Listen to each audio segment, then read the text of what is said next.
ট্রাইব্যুনালে আনা হয়েছে সাবেক আইজিপি চৌধুরী আবদুল্লাহ আল মামুনকে।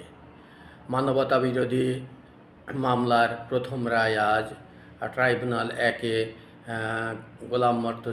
বিচারপতি গোলাম মর্তজার নেতৃত্বে ৩ সদস্যের বিচারিক বেঞ্চ আজ বেলা ১১টায় এই রায় ঘোষণা করবে। মামলার অপর আসামিরা হলেন সাবেক প্রধানমন্ত্রী শেখ হাসিনা এবং সাবেক স্বরাষ্ট্রমন্ত্রী আসাদুজ্জামান খান কামাল।